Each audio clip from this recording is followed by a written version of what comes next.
Salam marketing Kristus.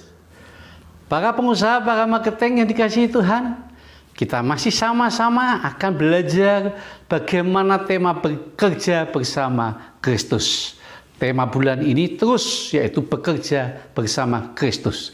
Dan judul pada hari ini adalah bekerja di ladang Kristus.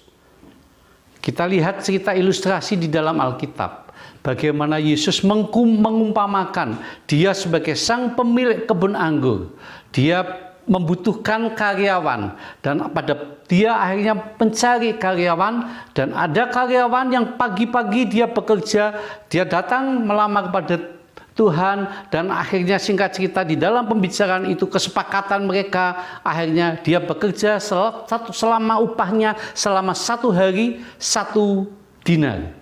Dia mendapat pekerjaan dan karyawan ini pun senang karena dia tidak punya pekerjaan. Dengan gaji adalah 1 hari bekerja 1 hari, gajinya 1 dinar.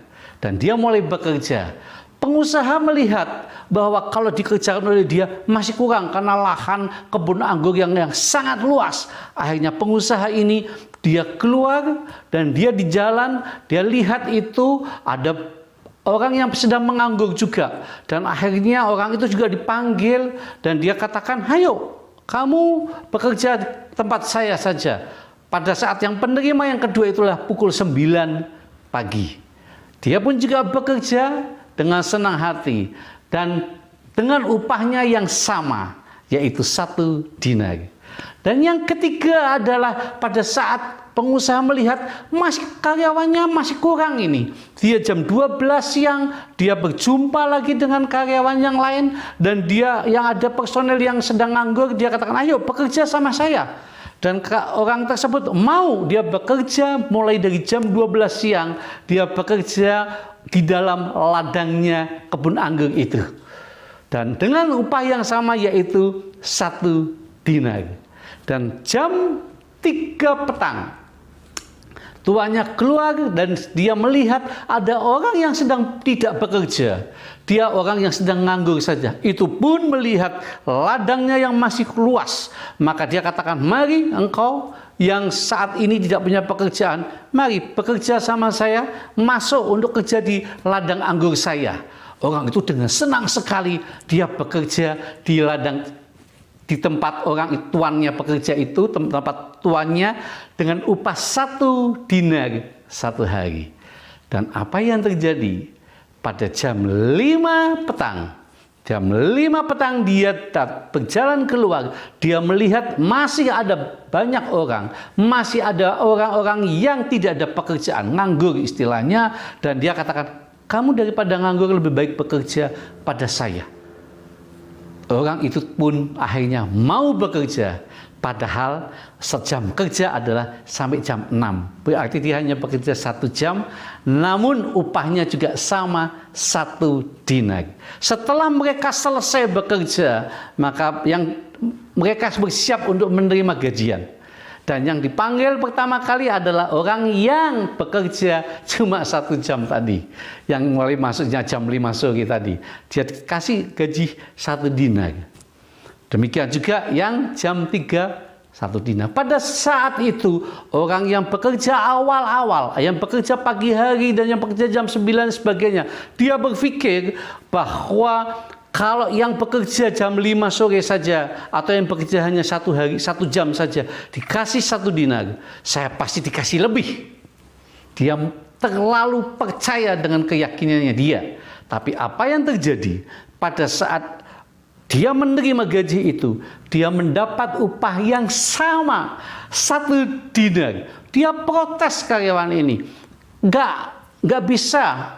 Dia yang bekerja 1 jam dan saya yang bekerja 1 hari, masa disamakan gajinya? Tahukah para pengusaha, para marketing yang dikasihi Tuhan, cerita ini merupakan satu gambaran buat kita bahwa kita harus punya satu keinginan untuk bekerja buat Tuhan. Dan apa yang menjadi pelajaran buat kita, supaya kalau kita ingin bekerja buat Tuhan, supaya kita sama-sama tahu bagaimana karakter sang pemilik kebun anggur itu, yang dalam hal ini adalah sesuai dengan judulnya adalah bekerja di ladang Kristus. Artinya bagaimana karakter daripada Kristus itu. Yang pertama, kita harus tahu supaya jangan sampai kita nanti terkecoh di dalamnya atau jangan sampai kita kecewa di dalamnya. Yang pertama, kita harus tahu bahwa Tuhan mempunyai sifat yang adil dan tidak pilih kasih. Ini penting Bapak Ibu sekalian. Para pengusaha, para marketing yang dikasihi Tuhan, kita harus tahu bahwa Allah yang kita sembah, Dia adil dan tidak pilih kasih. Matius 20 ayat 13. Tetapi Tuhan itu menjawab, seorang dari mereka, saudara, aku tidak berlaku tidak adil terhadap engkau. Bukankah kita telah sepakat sedinar sehari? Mana kesalahannya daripada tuannya ini? Tidak ada yang salah. Pada saat orang itu menerima pekerjaan dari pagi-pagi hari, sudah sepakat dengan upah 1 dinar 1 hari. Artinya, Tuan sang pemilik kebun anggur tidak pilih kasih dan dia bersikap adil. Dan ini kita harus tahu. Kita harus tahu kalau saudara ingin bekerja bersama di ladangnya Kristus, harus tahu bahwa Kristus yang kita sembah, Dia adil dan Dia tidak pilih kasih. Yang kedua, kita juga harus tahu bahwa Tuhan mempunyai sifat yang sangat murah hati, tapi pegang aturan. Murah hati dan pegang aturan. Banyak kali kita tidak, ya, tetapi kita lihat sama-sama Matius 20 ayat 15. Tidakkah aku bebas mempergunakan milikku menurut kehendak hatiku, atau iri hatikah engkau karena aku murah hati? Atau dikatakan, atau iri hatikah engkau karena aku murah hati? Pengusaha, para marketing yang dikasihi Tuhan, kalau kita ingin bekerja di ladang Kristus, kita harus tahu bahwa Yesus yang kita sembah, Dia murah hati dan Dia selalu pegang prinsip sesuai taat dengan aturan-aturan firman yang telah disampaikan pada kita sebagai manusia. Dia tidak akan pernah melenceng sedikit pun. Itu sebabnya kita sebagai karyawan, kita kalau ingin bekerja di ladang Kristus, kita pun harus tidak boleh bergeser dengan aturan, bertoleransi dengan dosa. Karena itu kekejian, aturan yang sudah tersebutkan baku bahwa hidup kita harus kudus, ya harus kudus. Kita tidak berdosa, ya kita tidak berdosa. Kita tidak boleh sombong, ya kita tidak boleh sombong. Itu ada aturan, itu tegas. Namun demikian, di balik ketegasan itu, Allah yang kita sembah, Dia murah hati. Beruntunglah kita, karena Tuhan kita adalah bukan Tuhan yang pelit, tapi Tuhan yang murah hati. Hal yang ketiga, kita harus tahu bahwa besarnya upah yang kita terima itu tidak tergantung dari lamanya bekerja. Wow, luar biasa sekali. Matius 20 ayat 14. Ambillah bagianmu dan pergilah. Aku mau memberikan kepada orang yang masuk terakhir ini sama seperti kepadamu. Kalau saudara, para marketing, para pengusaha, sekarang ingin bekerja di ladangnya Tuhan, tidak ada kata terlambat.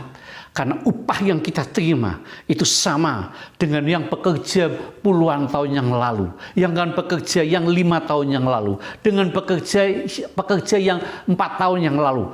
Tapi yang penting buat kita bukan lamanya kita bekerja, tetapi yang penting adalah kita bekerja di ladang Kristus. Karena Kristus tidak akan melihat pekerja yang lama gaji lebih besar, upahnya lebih besar. Tidak, upahnya sama saja. Jadi yang dahulu dan yang terakhir masuk sama-sama menjadi pekerja Kristus. Upahnya sama. Belum terlambat kalau para pengusaha, para marketing yang dikasihi Tuhan, dan kita semuanya, kalau sekarang kita belum bekerja di ladang Tuhan, mari kita sama-sama bekerja di ladang Tuhan.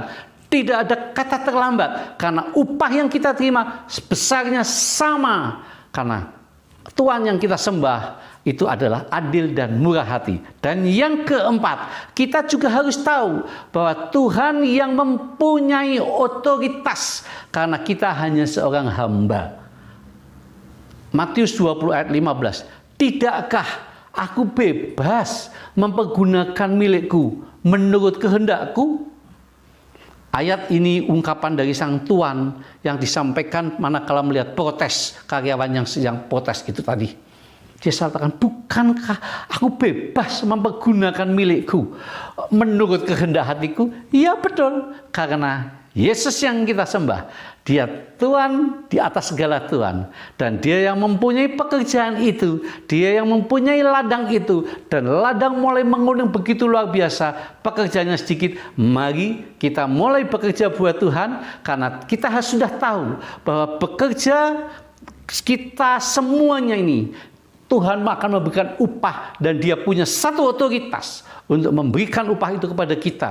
Karena Dia sang empunya firman, Dia sang empunya ladang, Dia sang empunya pekerjaan yang luar biasa sekali, dan Dia Tuhan di atas segala Tuhan, sehingga kita semuanya akan sama-sama menikmati hasil upah yang sama.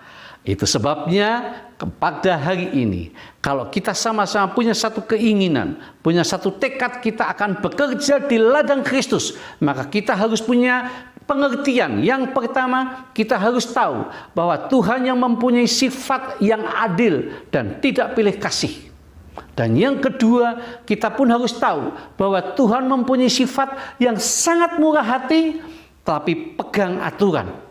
Dan yang ketiga, kita juga harus tahu bahwa besarnya upah yang kita terima itu tidak tergantung pada lamanya kita bekerja.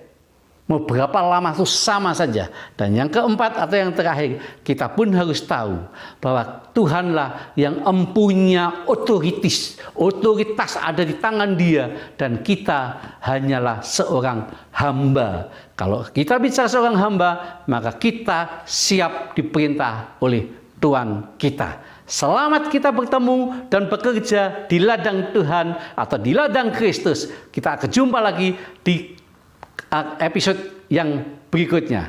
Salam marketing Kristus.